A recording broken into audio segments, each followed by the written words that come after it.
Hi guys, welcome to my channel. இன்றைக்கி நம்ம என்ன பார்க்க போகிறோன்னா, பலாக்காயில் சிப்ஸ் எப்படி செய்கிறதுன்னு பார்க்கலாம். அதுக்கு ஃபஸ்ட்டு பலாக்காயை கட் பண்ணுறதுக்கு முன்னாடி கையிலையும் கத்திலையும் தேங்காய் எண்ணெய் அப்ளை பண்ணிக்கோங்க. இல்லைன்னா அதில் இருக்கிற பால் பிசு பிசுன்னு ஒட்ட ஆரம்பிச்சிரும். நான் இதை கட் பண்ணும்போது பழம்னு தாங்க நினச்சேன். அப்புறம் பார்த்தா காய். அதனால் பாதியை இந்த மாதிரி சிப்ஸ் போட்டுட்டேன்.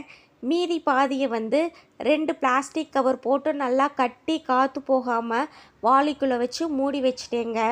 இன்னும் 2 டேஸில் அதுவும் பழுத்துருங்க. இப்போ பார்த்தீங்கன்னா இதை மறுபடியும் சென்டரில் நடுவில் கட் பண்ணி அதில் உள்ள ஒயிட் கலரில் தண்டு பகுதி வருது பாருங்களே, அதையும் கட் பண்ணி எடுத்தால் தான் நமக்கு சொலை ஈஸியாக எடுக்க முடியும். நிறைய பேத்துக்கு கட் பண்ண தெரியாதுங்க, அதுக்காக தான் இதை போட்டேன் நான். இப்போ பார்த்தீங்கன்னா கீழே இந்த மாதிரி ப்ரெஸ் பண்ணிங்கன்னா சொலை அதுவாகவே தனித்தனியாக பிரிஞ்சு வந்துருங்க. பாருங்களே எப்படி பிரிஞ்சு வந்துருச்சுன்னு. ஈஸியாக இருக்குது பாருங்கள் எடுக்கிறதுக்கும். பலா சீசன் அப்போ எப்பயுமே போரிங்காக பலாப்பழம் ஒன்றவே குழந்தைங்களுக்கு வாங்கி கொடுக்கறதுக்கு பதிலாக இந்த மாதிரி நீங்கள் டிஃப்ரெண்ட்டாக ட்ரை பண்ணி பாருங்கள். பெரியவங்களுக்கும் சரி குழந்தைங்களுக்கும் சரி கண்டிப்பாக பிடிச்சிருக்குங்க. இதை ட்ரை பண்ணி எனக்கு கமெண்ட் பண்ணுங்கள் எப்படி இருக்குதுன்னு. இப்போ பார்த்திங்கன்னா எல்லா பலாச்சோலையும் எடுத்தாச்சு.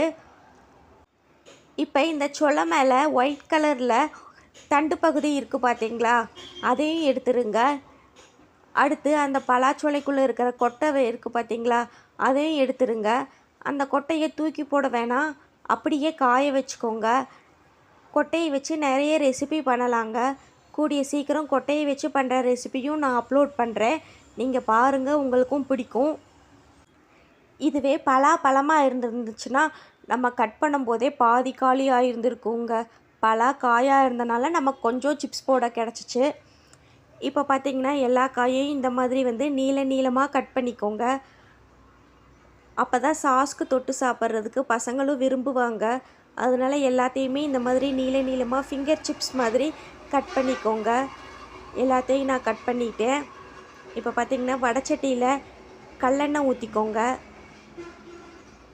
எண்ணெய் நல்லா காஞ்சதும் நம்ம கட் பண்ணி வச்சுருக்கோம் பார்த்துருக்கீங்களா, அந்த பலாக்காயை அப்படியே உதிரியாக போடுங்க.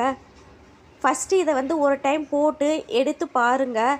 உங்களுக்கு இதில் இருக்கிற அந்த டேஸ்ட்டு உப்புவே போதும்னா விட்டுருங்க.